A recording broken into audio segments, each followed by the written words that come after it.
Assalamualaikum warahmatullahi wabarakatuh. Lanjut lagi pertemuan kita kali ini yaitu pembahasan latihan soal UTBK SNMPT tentang penalaran matematika bagian ke-9 dengan subpokok bahasan geometri bidang datar.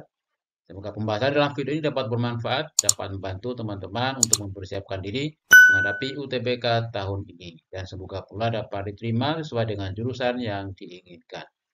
Amin. Oke, langsung saja ke bentuk soalnya. Silakan disimak sampai dengan selesai. Siapkan juga alat tulis dan kertas coretannya. Kita kerjakan sama-sama dan kita cocokkan jawabannya. Dan biasakan berdoa sebelum belajar. Sekarang kita mulai topiknya bercocok tanam. Pak Yadi mempunyai sebuah lahan pertanian yang ditanami dengan berbagai jenis tanaman palawija. Lahan pertanian miliknya itu berbentuk trapesium siku-siku. Panjang dua sisi lahan yang sejajar masing-masing 50 meter dan 80 meter. Sedangkan jarak antara dua sisi yang sejajar 72 meter. Seperdelapan bagian dari lahan itu sudah ditanami dengan tomat. Seperenam bagian ditanami terong, 2/5 bagian ditanami cabai, sedangkan sisanya ditanami kacang panjang. Pertanyaan yang pertama, Pak Yadi ingin memagari keliling lahannya agar aman dari gangguan hewan ternak. Panjang pagar yang mengelilingi lahan Pak Yadi itu adalah dalam satuan meter. Dari teks ini, bentuk lahan Pak Yadi adalah trapesium siku-siku ya. Jadi gambarnya seperti ini dengan panjang sisi masing-masing. Untuk sisi yang sejajar ini, yang pendek 50 meter dan yang panjang 80 meter. Jarak antara keduanya 72 meter. Kemudian untuk mencari panjang pagar yang mengelilingi Pak Yadi, ini maksudnya kita cari keliling dari trapesium ini ya. Nah, yang sisi ini belum diketahui, kita misalkan saja dengan X. Dan X ini dapat kita peroleh dengan cara akar dari 72 kuadrat ini ditambah dengan selisih 80 dan 50. Berarti 30 kuadrat ya. Akar 72 kuadrat tambah 80 min 50 kurung kuadrat. Sama dengan akar 72 kuadrat tambah 30 kuadrat. Nah, setelah itu kita tidak perlu menjabarkan 72 kali 72 terus tambah 30 kali 30. Tapi kita sederhanakan dan menggunakan FPB atau faktor persekutuan terbesar antara 72 dan 30 ya. Dan faktor yang terbesarnya adalah 6. 6-nya kita keluarkan dari akar dan yang dalam akar menjadi 12 kuadrat tambah 5 kuadrat. 12 ini dari 72 dibagi 6 ya sama dengan 12 terus dikuadratkan. Kemudian 5 ini dari 30 dibagi 6. Nah, 5-nya dikuadratkan. 12 kuadrat tambah 5 kuadrat ini merupakan triple Pitagoras. Sama dengan 13 ya. 5, 12, 13. Dan kalau kita jabarkan, 12 kuadrat kan 144. 5 kuadrat 25. Kalau dijumlahkan 169 ya. Jadi 6 kali akar 169. Akar 169 sama dengan 13. 6 kali 13 sama dengan 78 meter. Jadi X-nya 78 meter. Selanjutnya, kita mencari kelilingnya.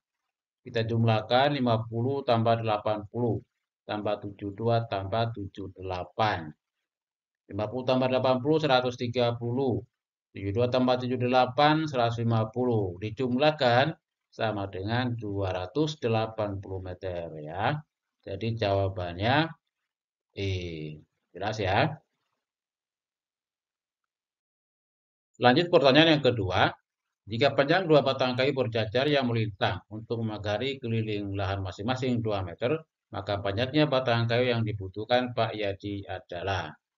Maksud dari pertanyaan kedua ini, Pak Yadi akan membuat pagar keliling yang untuk menutupi seluruh isi lahan. Dan bentuk pagarnya seperti ini. Ada 2 batang berjajarnya atas bawah. Kemudian disambung-sambung melintang sampai menutupi seluruh isi lahan. Nah, yang ditanyakan banyaknya batang yang dibutuhkan oleh Pak Yadi. Nah, caranya untuk mencari banyak batang yang dibutuhkan sama saja dengan panjang kelilingnya ya seluruhnya dibagi dengan panjang kayu, kemudian dikali dengan banyak kayu berjajar. Kelilingnya kita sudah peroleh pada pertanyaan nomor 1, yaitu 280 dibagi panjang kayunya 2 meter ya, dikali banyak kali berjajar ada 2. 280 bagi 2 kali 2 sama dengan 280 batang ya. Jadi jawabannya D. Lanjut pertanyaan yang ketiga. Luas lahan yang ditanami kacang panjang adalah dalam satuan meter kuadrat. Untuk mencari luas lahan yang ditanami kacang panjang, terlebih dahulu kita cari dulu luas lahan secara keseluruhan ya. Ini sama saja dengan luas trapesium. Luas trapesium adalah kita jumlahkan dua sisi sejajar, yaitu 50 ditambah 80, kemudian dibagi 2 ya. Dikali tingginya atau dikali jarak antara dua sisi sejajar, yaitu 72. 50 tambah 80-nya 130 dibagi 2, 65. Dikali 72 sama dengan 4.680 meter persegi ya. Nah, selanjutnya kita cari luas lahan yang ditanami kacang panjang. Dan caranya dari satu luas lahan ya kita kurangkan dengan 1/8 yang sudah dipakai untuk menanam tomat. Jadi 1 dikurangi 1/8, dikurangi lagi 1/6, dan dikurangi lagi 2/5. Setelah itu dikali dengan luas lahan secara keseluruhan kali 4.680. Setelah itu untuk memudahkan perhitungan yang pecahan ini, kita cari KPK dari 8, 4, dan 5 ya.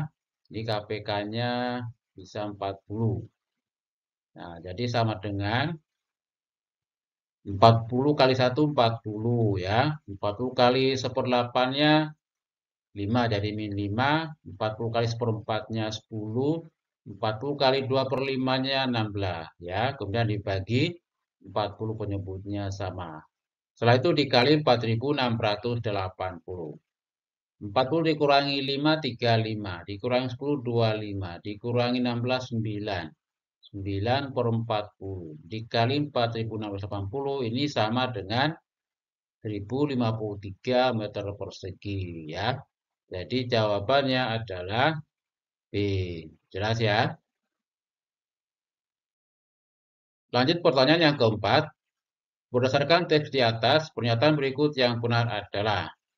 Kita akan buktikan dari keempat pernyataan ini apakah luas dari tomat, terong, dan cabai ini benar atau tidak ya. Nah, dari soal nomor 3 kita sudah mendapatkan luas lahan secara keseluruhan sama dengan 4.680 meter persegi. Kemudian yang pertama kita cari luas lahan yang ditanami tomat. Dari teks ini, lahan yang digunakan untuk menanami tomat 1/8 bagian ya. Jadi luas yang ditanami tomat sama dengan 1/8 kali 4.680 sama dengan 585 meter persegi. Dari pernyataan yang nomor 1, di sini tomatnya 855 ya, jadi salah. Kalau pernyataan 1 salah, maka yang 3 pasti salah. Karena pasangannya 1 dan 3 ya. Berikutnya pernyataan yang kedua, luas lahan yang ditanami terong. Terong di sini ada ini 1/4 bagian. Jadi 1/4 kali 4.680. Ini hasilnya sama dengan 1.170 meter persegi. Nah, pernyataan kedua benar. Maka yang keempat juga pasti benar ya. Yaitu luas yang ditanami cabai. Cabainya ada 2/5 ya. 2/5 kali 4.680 sama dengan 1.872 meter persegi. Jadi pernyataan 2 dan 4 benar yaitu C. Jelas ya? Oke, demikian pembahasan latihan soal UTBK SNMPT. Semoga bermanfaat, semoga dapat membantu teman-teman dan adik semuanya untuk mempersiapkan diri menghadapi UTBK tahun ini. Cukup sekian, terima kasih. Wassalamualaikum warahmatullahi wabarakatuh.